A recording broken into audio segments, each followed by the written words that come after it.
Amém, amém, amém. Essa igreja está crescendo de várias maneiras. Então, você que está bem casadinho aí, se cuide. Ou não, libera geral. Deus é bom. Filhos são bênção de Deus, amém? Herança do Senhor, amém? Glória a Deus. O mundo jaz no maligno, os dias são maus, mas ser pai, ser mãe, ter filhos é bênção. Ainda que seja em meio à perseguição, é bênção, é flecha na aljava do valente, amém? Queridos, esse fim de semana foi um fim de semana muito especial, porque depois de um longo inverno, eu me formei. Pode aplaudir ao Senhor por isso? Nós temos uma evidência aí para compartilhar contigo, uma foto, olha aí, ó. Olha aí, eita, não é Arão, sou eu, tá vendo? Que bênção, né? Deus é bom. Eu tive o privilégio de conseguir me formar antes da minha filha, isso é um presente do céu.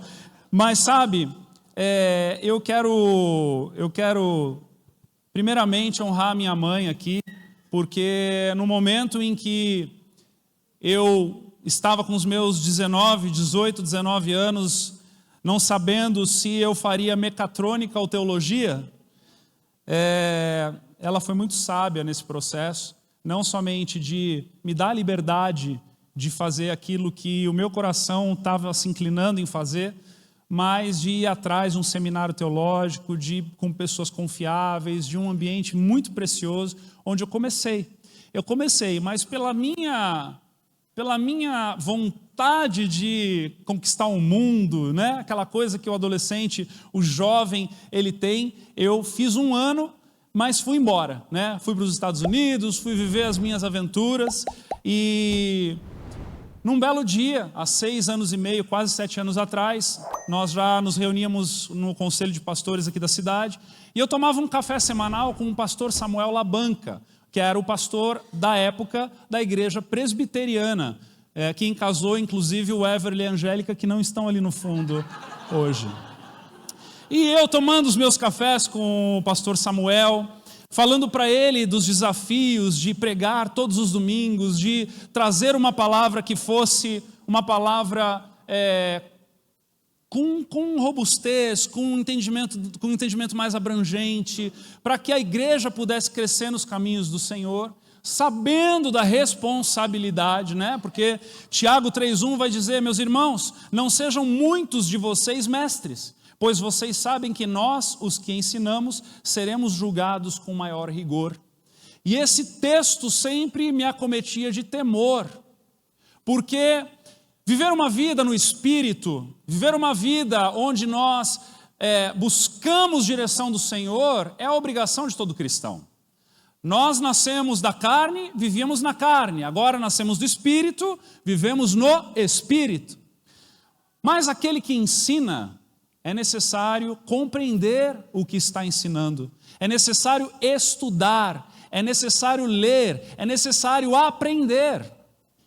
Porque muitas são as perguntas, muitas são as variantes, e é necessário então ser um bereano, ser aquele que se inclina. E na época eu estava aflito, e o pastor Samuel encontrou na minha aflição uma oportunidade. E um dia ele chegou para mim e disse assim: pastor Jean, querido, essa semana, ao invés da gente tomar um café na igreja, vamos descer lá para Joinville, que eu preciso resolver uma coisa lá em Joinville, e aí você vai comigo, a gente vai conversando. Eu falei: tá bom, pastor, vamos.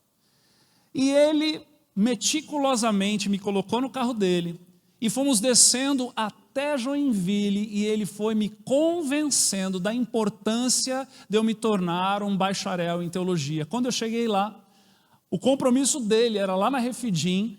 Nós entramos na Refidim, que é a faculdade de teologia, me apresentou ao Clayton Pomerin, que é o diretor da faculdade, e naquele momento eu fiz então a minha matrícula no seminário de teologia.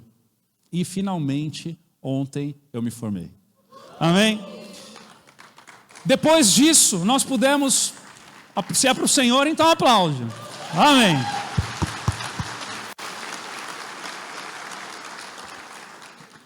Depois disso, nós pudemos entendendo a importância, o nível de importância, de conteúdo, de fundamento, estimular outros irmãos aqui da igreja que almejam o episcopado a fazerem o seminário teológico. Então eu gostaria de pedir rapidamente para ficar de pé quem está cursando o seminário teológico aqui na igreja. Por gentileza, fique de pé. Você pode aplaudir ao Senhor por isso?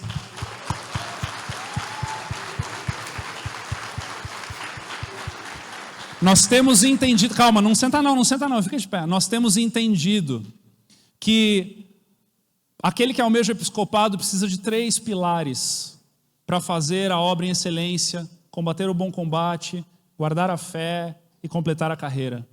É necessário um testemunho para os de dentro e para os de fora, um testemunho de conduta, de caráter, de ética, de moral, de família. É necessário cheiro de ovelha, porque ter cheiro de ovelha é se importar com as pessoas, é amar ao próximo. E é necessário formação teológica. Então eu glorifico ao Senhor pela vida de vocês. Aprendemos tarde juntos, né? Mas estamos corrigindo, reparando as arestas, e Deus tem sido maravilhoso. Mas vocês que estão na pegada no começo aí, mergulhem de ponta, porque vai ser bênção. Vamos orar por esses que estão de pé aqui, porque agora eu completei a carreira, combati o combate. Né? Vamos orar por esses irmãos aqui em nome de Jesus. Estenda suas mãos por eles. Pai amado, Pai querido, nós pedimos para que o Senhor os dê graça, que o Senhor os dê diligência, que o Senhor os dê capacidade, que o Senhor os dê compreensão, que o Senhor os dê fome e sede para se aprofundarem cada vez mais, Senhor, diante de tantos os conhecimentos e entendimentos necessários para a vocação pastoral. Guarda os seus caminhos, guarda o seu entendimento, guarda a sua conduta para que eles venham, Senhor, a florescer para a honra e glória do teu nome e da igreja de Cristo. Amém e amém. Podem se sentar, obrigado, amados. Pois bem, vamos para a palavra então. Eu gostaria de convidar você a abrir em Filipenses capítulo 1, dos versículos 12 ao 18. Nós vamos ler juntos Filipenses 1, de 12 a 18, conforme você for encontrando agora, vá se colocando de pé. Hoje está um levante e senta, né? Amém, glória a Deus. Oi? Oi? Não dá trombose, é verdade, amém, glória a Deus. Filipenses 1, de 12 a 18, diz assim: quero que saibam, irmãos, que aquilo que me aconteceu tem ao contrário servido para o progresso do Evangelho. Como resultado, tornou-se evidente a toda a guarda do palácio e a todos os demais que estou na prisão por causa de Cristo. E os irmãos, em sua maioria, motivados no Senhor pela minha prisão, estão anunciando a palavra com maior determinação e destemor. É verdade que alguns pregam Cristo por inveja e rivalidade, mas outros o fazem de boa vontade. Estes que fazem de boa vontade, fazem por amor, sabendo que aqui me encontro para a defesa do Evangelho. Aqueles, os que fazem de inveja e rivalidade, pregam Cristo por ambição egoísta, sem sinceridade, pensando que me podem causar sofrimento enquanto estou preso. Mas, que importa? O importante é que, de qualquer forma, Cristo, por motivos falsos ou verdadeiros, Cristo está sendo pregado e por isso me alegro. Vamos fechar os nossos olhos. Pai amado, Pai querido, diante da Tua palavra e do agir do Teu Espírito, nos colocamos em Tua presença, sabendo que Tu estás aqui operando em nós, através de nós, dentro de nós e para além de nós. Que o Senhor nos abençoe com a porção desta semana. Que o Senhor nos abençoe com esta palavra. Que possamos sair daqui encorajados, desafiados, confrontados pela verdade do Teu Evangelho, pois sabemos que a Tua palavra é a palavra que dá rumo para as nossas vidas, pois sabemos que a tua verdade é a única que liberta. Então, diante, Senhor, do agir do teu Espírito e da exposição da palavra, molda-nos conforme a tua vontade, em nome de Jesus. Amém. Podem se sentar. Nós estamos no terceiro domingo da série da carta de Paulo aos Filipenses, chamada a verdadeira alegria. Nesse terceiro domingo, eu creio que nesta porção o Senhor tem algo muito precioso para nos ensinar. Ele começa escrevendo no versículo 12, dizendo que ele quer que os irmãos saibam que aquilo que lhe aconteceu tem, ao contrário, servido para o progresso do Evangelho. Mas o que é que aconteceu com Paulo, que as pessoas estavam achando que não estavam servindo para o progresso do Evangelho, mas que Paulo precisa dizer que está servindo para o progresso do Evangelho?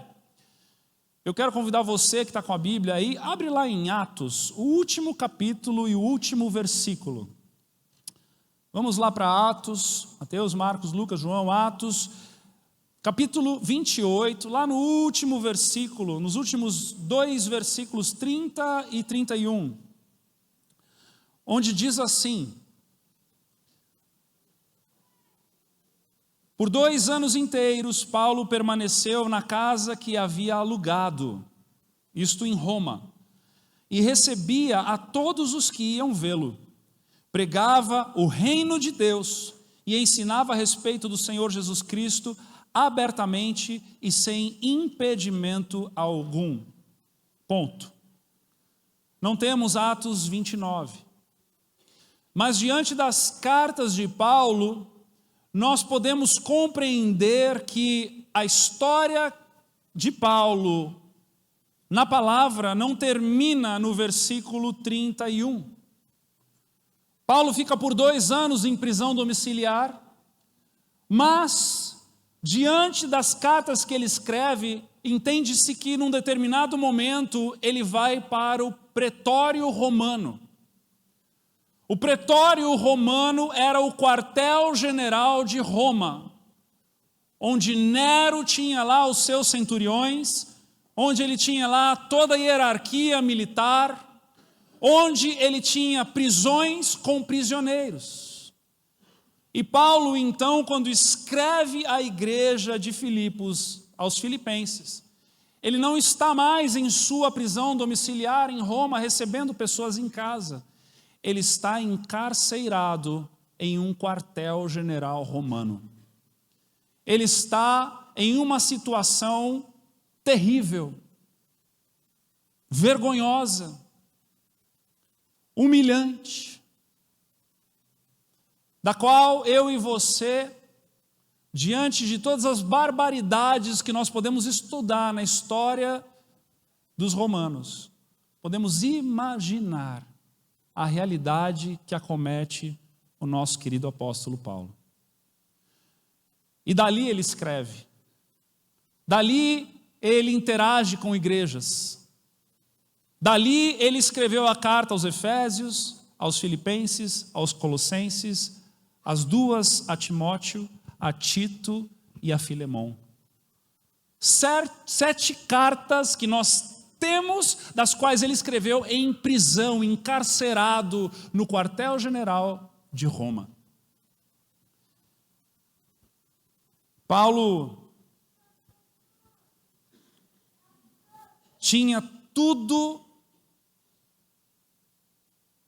para ser um murmurador. Paulo estava num contexto que o acometia, como que nós dizemos hoje, ele tinha a faca e o queijo na mão, para ser um murmurador diante daquilo que estava diante dele. Nessa idade, nesse contexto, Paulo já estava com mais de 60 anos. Porque se você se imaginar numa prisão enquanto jovem, é uma coisa. Você se imaginar numa prisão enquanto idoso é outra coisa.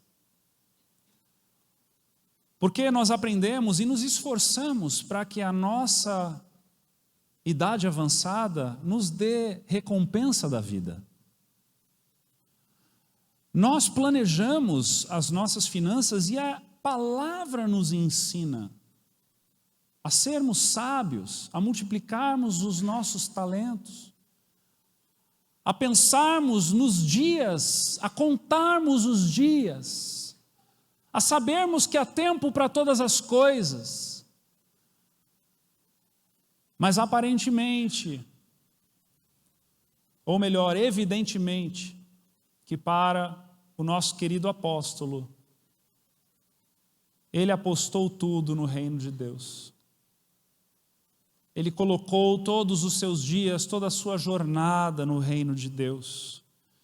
E na sua idade avançada, com mais de 60 anos de idade, ele estava encarcerado num quartel-general de Roma, esperando o dia da sua morte. E de lá, neste contexto, é que ele escreve. E ele diz: irmãos, eu quero que saibam que aquilo que me aconteceu tem, ao contrário, servido para o progresso do Evangelho.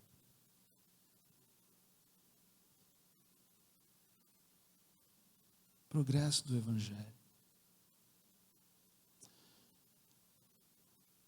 O que nós podemos refletir diante dessa realidade? Algumas coisas. Uma delas é que a gente só vai conseguir ver o agir de Deus se a gente ultrapassar a barreira da murmuração.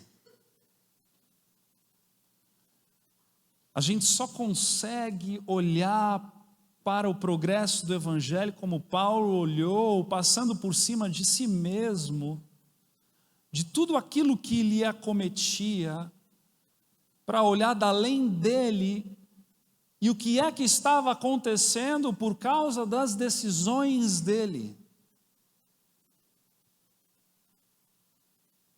Às vezes, as murmurações, elas podem ter boas e nobres justificativas. Paulo poderia, com muita segurança e certeza, como homem, assim como nós, olhar para o contexto e dizer: poxa vida, por que é que me sobreveio tamanha miséria? Se eu servi ao Senhor com alegria, se eu dei tudo aquilo que eu podia diante da carreira que me foi proposta, se eu não fui peso para as igrejas, eu fui bivocacionado, construía tendas, servia igrejas que não me ofertavam, diante da oferta de outras igrejas que me faziam, fui dividindo, não fui peso para ninguém. Por que que agora na minha velhice eu não posso pelo menos reclinar a minha cabeça em uma sombra e descansar, olhando os frutos da próxima geração florescerem diante de mim?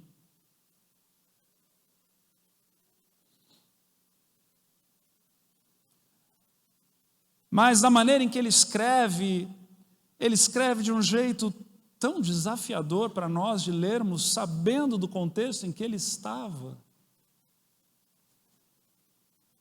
Na pior fase da sua vida, no momento de mais fragilidade física, onde nós sabemos que as enfermidades vêm, né? Porque se você não quer sentir dor nas costas, dor nos joelhos, uma dificuldade para fazer as coisas que você fazia antes, se você não quer passar por isso, é só morrendo mesmo, porque todos nós que envelheceremos e estamos envelhecendo, vai acontecer isso conosco. Mas Paulo olha para o progresso do Evangelho Paulo olha para além dele mesmo. Ele poderia dizer: eu já fiz muito, eu já contribuí com a minha parte. Ele poderia dizer: eu tive tantos em casas.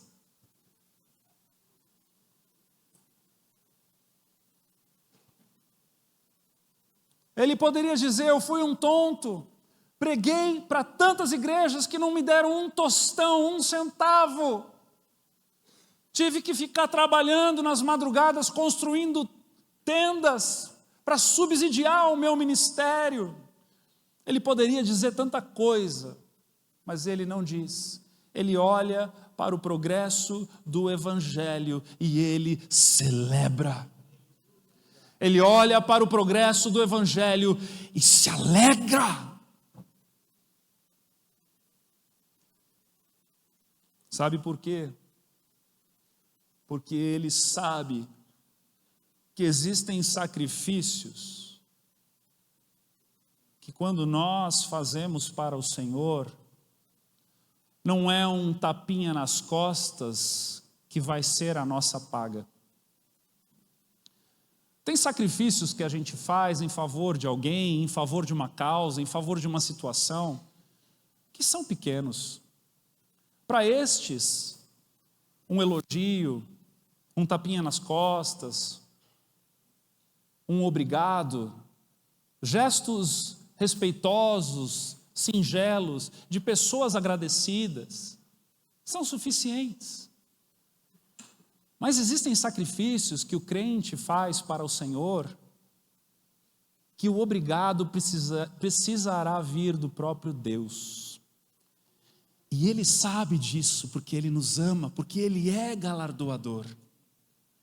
Ele sabe a ponto de dizer que Ele recolhe todas as nossas lágrimas, a ponto de dizer que é Ele que nos trará a recompensa. Apocalipse 22:12, eis que venho em breve, a minha recompensa está comigo, diz o Senhor. O que ele está dizendo com isso é que assim, olha, haverão sacrifícios que você vai fazer para o reino de Deus, pessoas serão beneficiadas, pessoas serão abençoadas, pessoas desfrutarão do que você vai fazer, mas ei, deixa eu te dizer, se você fez como se estivesse fazendo para mim, a minha recompensa eu a trarei para você. Então, que eu e você não queiramos receber a recompensa que é o Senhor quem vai nos dar através da vida de irmãos, porque isso causa frustração. Não há homem capaz de nos recompensar por aquilo que fazemos quando fazemos para o Senhor, e Ele sabe disso. Então, Paulo estava ali encarcerado no pretório romano, mas ele sabia que um dia o Senhor o daria a recompensa de tudo aquilo que ele fez e serviu e entregou pelo reino de Deus. Então, é por isso que ele tem essa postura. E ele não só tem uma postura de olhar como que algo que está para um progresso do Evangelho, mas ele não é guiado pelo comodismo, ele é guiado pelo propósito. E o cristão, quando ele coloca a mão no arado e não é digno de olhar para trás, ele vive por propósito, ele não vive por comodismo. Porque eu entendo e creio que quanto mais no Senhor nós estivermos, quanto mais maduros na fé nós estivermos, o propósito vai se tornar cada vez mais intenso. E quanto mais intenso o propósito se tornar, menor deverá ser o comodismo. Porque quanto mais nós amamos ao Senhor, mais nós nos entregamos a Ele. E quanto mais nós nos entregamos ao Senhor, menos nós satisfazemos a nós mesmos, mas nos tornamos adoradores constantes e intensos para aquele que nos dá a vida. Uau!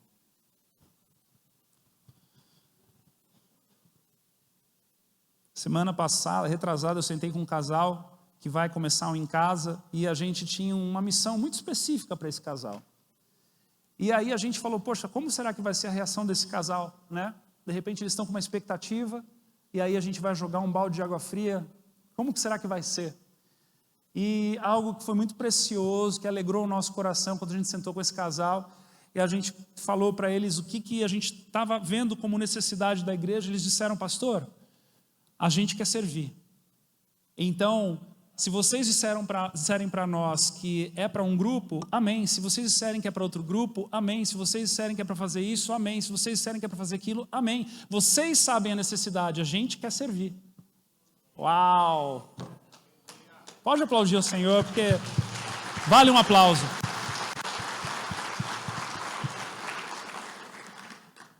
O comodismo fica da porta para fora.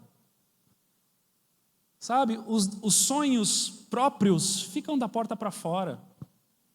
Quando Deus falou comigo com 17 anos, que eu iria viver para o reino de Deus, eu achava que eu ia me tornar um guitarrista de uma banda famosa.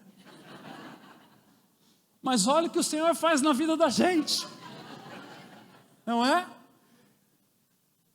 Por quê? Porque a demanda, a necessidade do reino urge.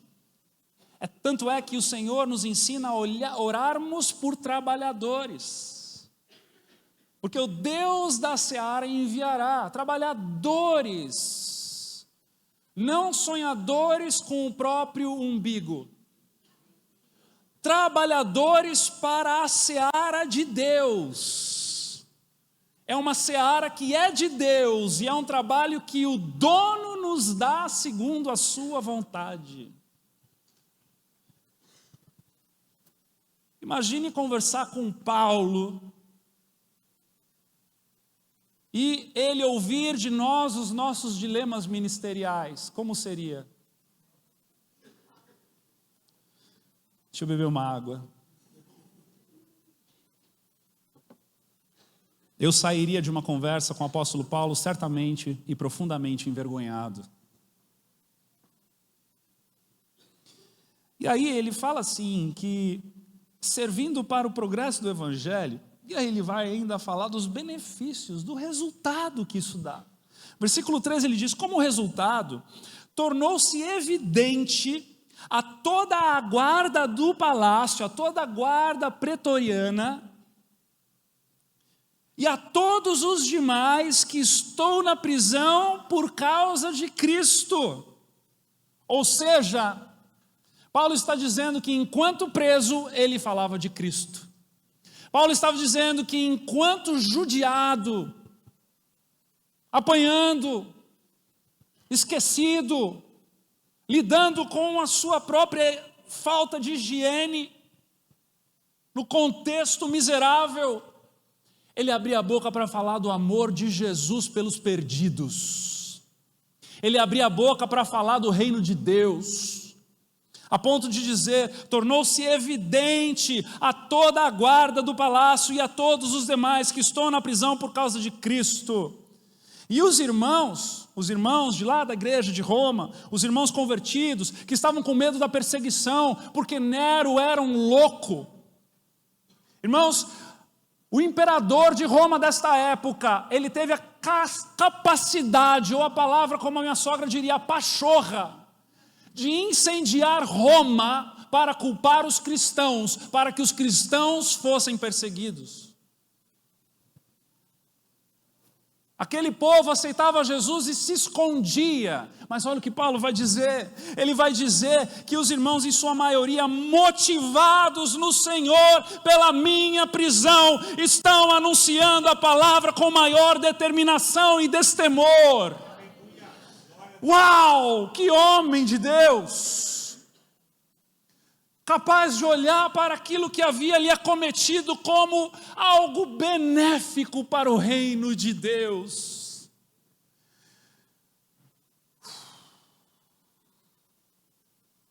Não consigo encontrar murmuração, não consigo encontrar um ponto de humanismo nessa história, não consigo encontrar nada nesse texto que nos dê um alívio de uma alegria estranha demais que esse homem sentia.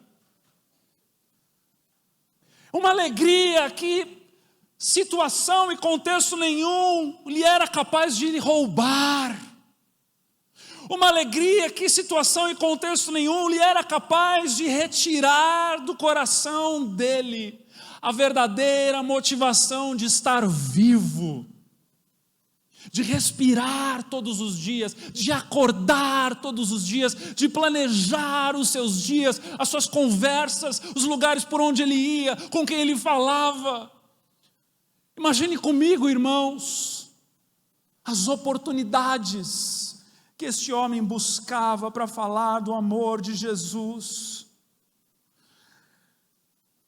Quais são as oportunidades que nós temos para falar do amor de Jesus nessa liberdade que nós vivemos e temos?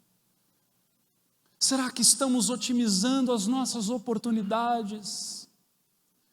Será que temos pregado o Evangelho de Jesus, o amor do Senhor pelas vidas, o perdão dos pecados em Jesus, da vida eterna em Jesus, da graça do favor imerecido de Cristo na cruz? O resultado do sofrimento de Paulo promoveu com que toda a guarda do palácio ouvisse as boas novas, promoveu com que toda a igreja de Cristo em Roma perdesse o medo de anunciar o Evangelho. E eu quero refletir contigo aqui nessa manhã a respeito do preço que nós pagamos pelo Evangelho, dos desafios que nós aceitamos pelo Evangelho, do estilo de vida que nós desenhamos pelo Evangelho, para que nós possamos nos perguntar se os nossos sacrifícios estão promovendo salvação, se estão promovendo estímulo entre os irmãos, se estão promovendo serviço na casa de Deus, se estão promovendo amor de Deus ao próximo, se estão promovendo acolhimento, seja na tua casa, seja no teu coração, seja na tua agenda, seja no teu recurso, se estão promovendo amadurecimento nos irmãos. Domingo passado falamos sobre a oração, sobre a alegria de poder cooperar na oração. Oramos essa semana inteira por amadurecimento. Quantos estão aprendendo daquilo que você já sabe, que você tem comunicado, falado? Sabe, o meu e o teu sofrimento não levam ninguém para o céu no sentido de que Jesus pagou o preço, amém? Está consumado. Nós não precisamos morrer na cruz, porque Cristo, Deus Filho, morreu na cruz por nós. Mas quando nós sacrificamos, quando nós damos passo em direção por esse amor ao Evangelho, pela alegria desse avanço no Evangelho, nós podemos manifestar Cristo com a nossa própria vida. E o amor recebido pelo próximo, do amor oferecido por nós, começa a materializar o amor de Cristo pela humanidade. Assim é em todo relacionamento conjugal, não é verdade? Você dizer para o seu cônjuge, eu te amo o tempo inteiro, mas você não proteger, não acolher, não servir, não acariciar, não abraçar, não beijar, é um eu te amo vazio. Um cristianismo verbal é a mesma coisa. Temos cantado canções muito fortes,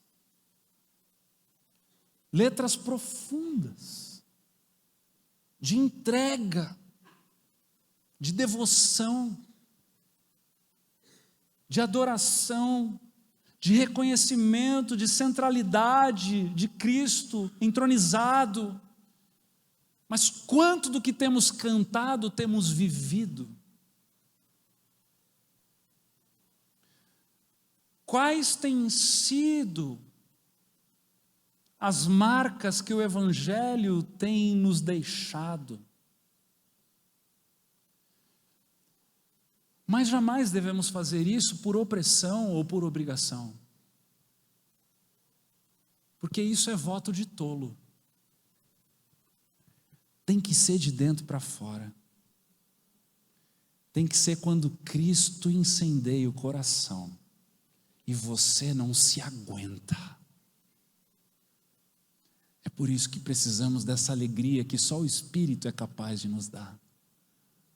É por isso que precisamos da ação do poder de Deus que só o Senhor é capaz de nos imprimir. Porque senão é uma coisa vazia.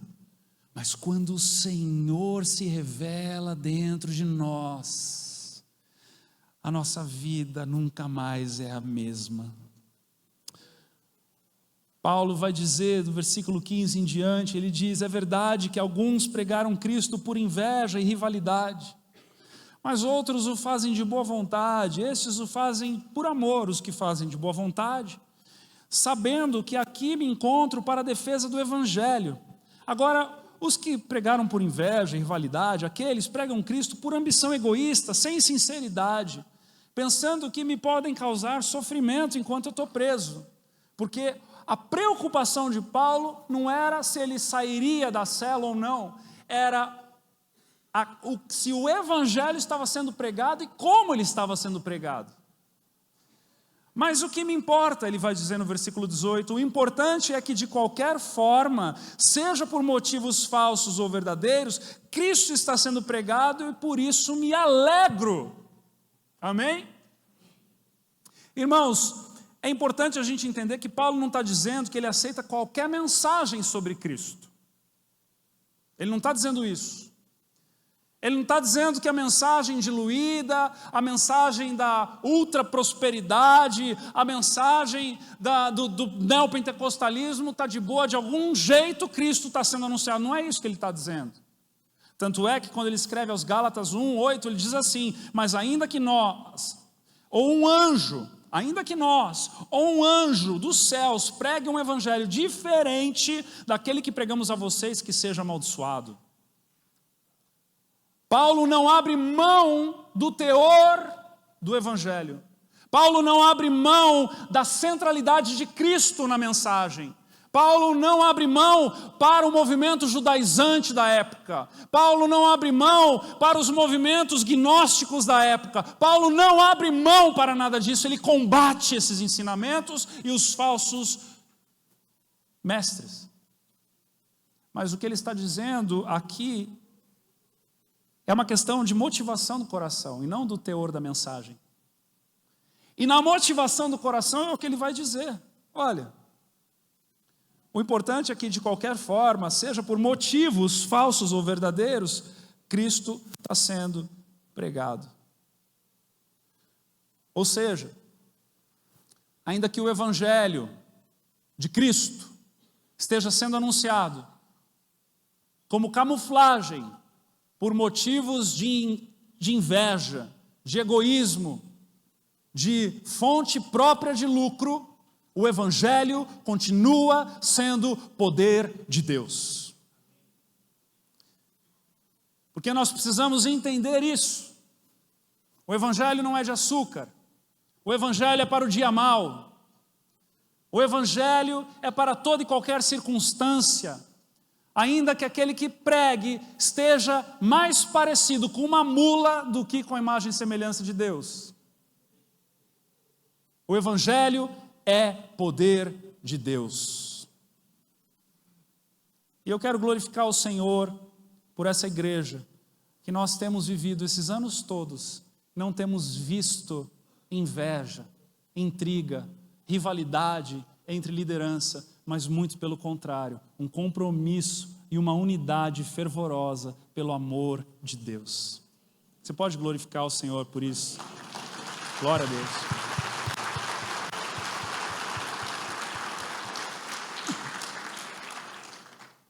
Então, meus irmãos queridos, eu quero convidar você a aprofundar a tua fome e a tua sede por essa alegria que o Espírito lhe dá, pelo Evangelho.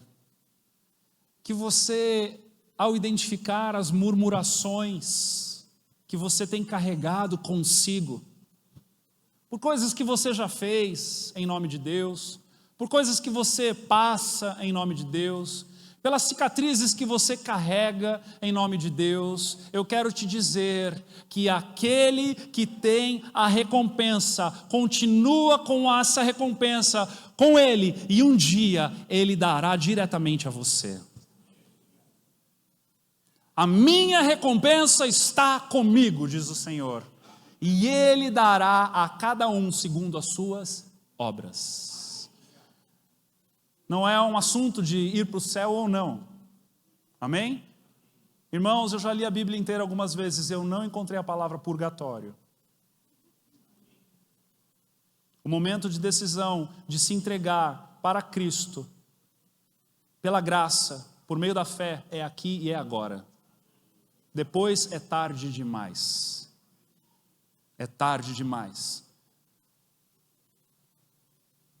E nós não temos controle de quando o fôlego de vida será retirado de nós.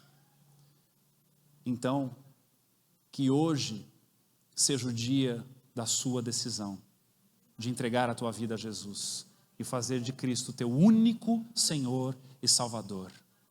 Ele não reparte a sua glória com ninguém, Ele não negocia a fé com mais nada. É Ele ou não é Ele? E hoje, o Senhor está batendo na porta do seu coração e querendo que você abra para fazer morada dentro de você. É um momento decisivo. Não é por inércia, não é por herança, não é por consequência de cultura, de contexto, de nascimento, de onde eu nasci, onde eu frequentei, quem que me falou, mas é o próprio Cristo que vai dar além daquilo que o homem constrói para ofuscar o brilho da cruz. E nessa manhã o Senhor está batendo na porta de alguns aqui. E antes de nós irmos para o momento da ceia, eu creio que o Senhor quer promover salvação nesse lugar. Então eu quero convidar todos a fecharem os seus olhos. Pai amado, Pai querido, eu quero orar em favor de todos que estão aqui nessa manhã. E eu quero pedir, Espírito Santo de Deus, se existem pessoas aqui que precisam tomar uma decisão de te aceitar como Senhor e Salvador, de reconhecer em Jesus o caminho, a verdade e a vida, para que possam, morrendo para si, viver em Cristo, nascer do Espírito. Deus, em nome de Jesus, sopra o teu vento nesse lugar. Sopra o teu vento nesse lugar. Toca as vidas, toca corações. Corações de pedra amolece nesse momento. Deus, em nome de Jesus, todo sofisma, toda ideia, Senhor, de religiosidade, que vai contra o Evangelho, que vai contra a mensagem de Cristo, que possa ser desfeito, desmantelado, destruído, arrebentado em cada mente e cada coração aqui nessa manhã. E que todos possam ter ouvidos para ouvir o que o teu Espírito está dizendo aqui nesse momento. Então, em nome de Jesus, Senhor, sopra o teu vento.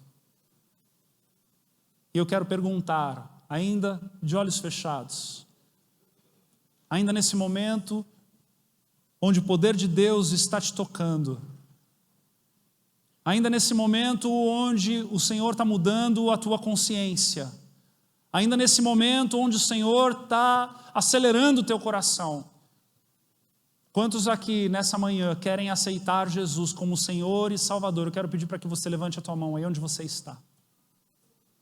Amém. Amém. Amém. Amém. Pode abrir os olhos, olha aqui para mim.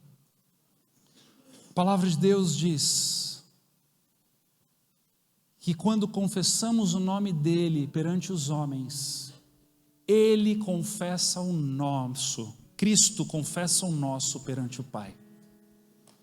Se temos a coragem de aceitá-lo como Senhor e Salvador diante dos homens, Cristo simultaneamente, eu não sei como é no Kairos de Deus, mas de alguma maneira ele confessa o nosso nome perante o Pai, porque ele é o nosso intercessor, ele está sentado à destra de Deus Pai, ele é o único caminho, e é por isso que nós precisamos fazer uma oração de entrega, uma oração onde nós dizemos: Senhor, eu te aceito como meu Senhor, como meu Salvador, perdoa os meus pecados. E eu quero convidar você que levantou a mão a vir aqui na frente comigo. Eu quero conduzir você a essa oração. Venha aqui na frente comigo, eu quero te receber para termos esse momento de oração. Você que levantou a sua mão, venha aqui na frente. Amém. Aqui, podem vir aqui no meio, podem vir. Talvez você não tenha tido a coragem de levantar a mão, mas você vai ter a coragem de vir aqui à frente para fazer essa oração. Amém. Aleluia. Tem mais alguém que gostaria de vir à frente para fazer essa oração, entregando a sua vida para Jesus?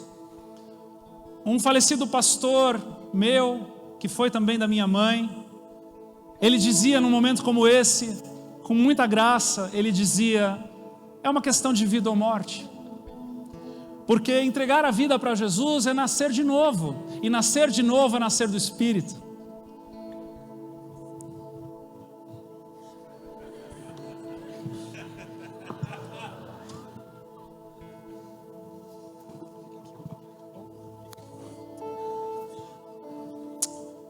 Amém. Eu quero pedir a você, igreja, estenda suas mãos para cá, vamos orar por esses irmãos, enquanto eles confessam o senhorio de Jesus em seus corações. Você que está aqui à frente, olha aqui para mim, por gentileza, e repita assim comigo de todo o coração. Diga assim: Senhor Jesus. Diga: Senhor Jesus, nessa manhã eu te aceito como meu único Senhor e Salvador. A minha vida eu te entrego. Perdoa os meus pecados, Jesus. Espírito Santo de Deus, seja bem-vindo no meu coração, para me consolar, para me convencer, para me guiar, para que eu nunca mais esteja sozinho, mas que na tua presença eu seja completo. Diga assim: eu reconheço, Jesus, a tua obra na cruz pela minha vida, para que eu pudesse na sua morte viver. Eu te amo, Jesus. Feche seus olhos, deixa eu orar por você. Vamos orar juntos, igreja. Pai amado, Pai querido, que a tua graça, que a tua obra maravilhosa na cruz faça sentido sobre cada entendimento, mas que muito mais do que isso, que o teu Espírito Santo se faça presente sobre a vida deles, e que o teu amor seja manifesto, não só de dentro para fora na vida deles, pelo teu amor por eles, mas também pela comunhão dos santos. Que nós como igreja possamos, celebrando juntos, acolhê-los, para amá-los, para ensiná-los, para conduzi-los para os mesmos lugares, para o mesmo caminho que o Senhor tem nos conduzido. Nós te agradecemos por tudo isso, no nome precioso de Jesus. Amém e amém. Deus abençoe vocês, viu?